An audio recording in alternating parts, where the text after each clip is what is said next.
Pažintį su Kretuonų ežero paslaptimis ir vertybėmis pradėkime nuo Kretuono etnografinio kaimo. Vaikščiodami visai neilgų vieškeliukų atsidursite XIX amžiaus pabaigą menančiame nedideliame gatvinėme kaime su išsaugotomis rąstinėmis trobomis, dviaukščiais svirnais su balkonėliais, kolonais ir kita smulkiaja architektūra. Pavažiavus dar kelis kilometrus to paties ežero pakrantę atsidursite dar senesnius laikus – neolito amžių menančioje gyvenvietėje. Tiesa, dabar čia plyti paprasčiausios pievos, tačiau 15 amžiuje prieš mūsų erą čia buvo įsikūrę pirmieji Kretuonų apylinkių gyventojai.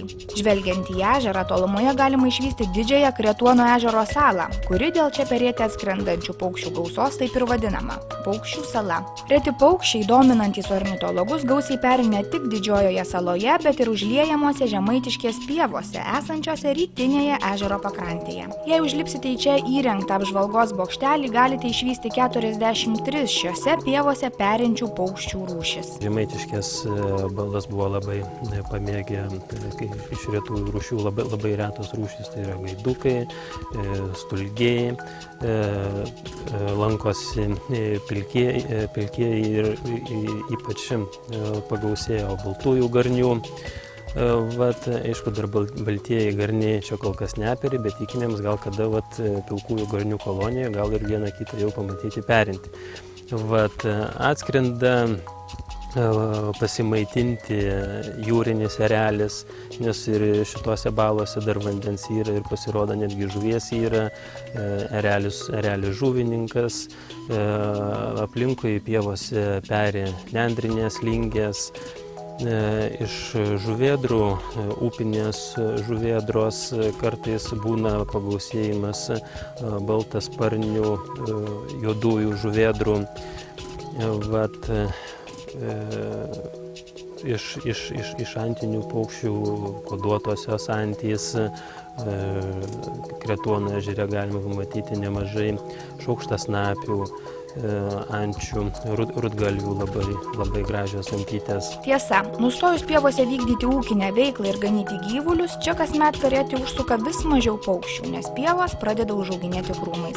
Tokia pati situacija ir didžiojoje ežero saloje. Anksčiau į ją vietiniai plukdydavo gyvulius, kad šie nuganytų pievas ir sudarytų paukščiams tinkamas sąlygas perėti. Šiaip paukščių stebėti geriausia būtent į šitą vietą atvažiuoti pavasarį, kada jau paukščiai suskrenda ir jų būna nemaža gausa. Ypač būna pavasarinių migracijų metu galima pamatyti nemažai žąsų, nutupia laukuose apie 3-4 tūkstančius.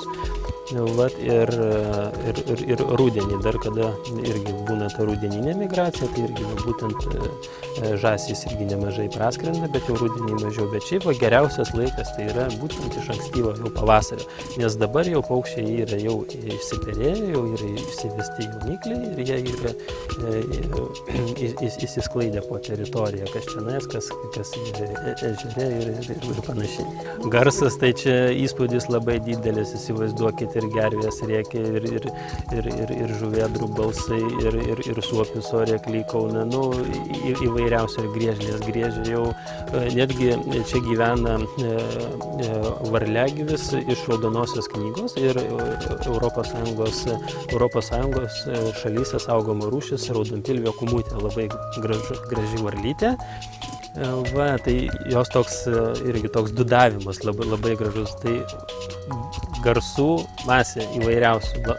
Įspūdis tikrai, ypač ir kad ir, sakykime, kad ir vakare atvažiavus, dar naktį pasidėt, kada jau sutemė, tai įspūdinga. Įspūdinga tiesiog atrodo, tu čia atvažiuoji ir tiesiog atitrūksti nuo civilizacijos, atrodo pasijauti kitam pasauliu. Ir tiesiog, kai važiuoji, tai atrodo jau net nebenori grįžti iš šitos vietos, nebesinori grįžti namo. Ant kiek įsijauti šitą, pasijauti gamtos dalis. Nusprendę savomis akimis pasidaryti po šias paukščių rojumi vadinamas vietovės, nepamirškite pasiimti žiūronų, o drąsesni norintys pabraidžioti po pievas ir botų. Tiesa, pavasarį, kai paukščiai peri, braidžioti po šias pievas negalima.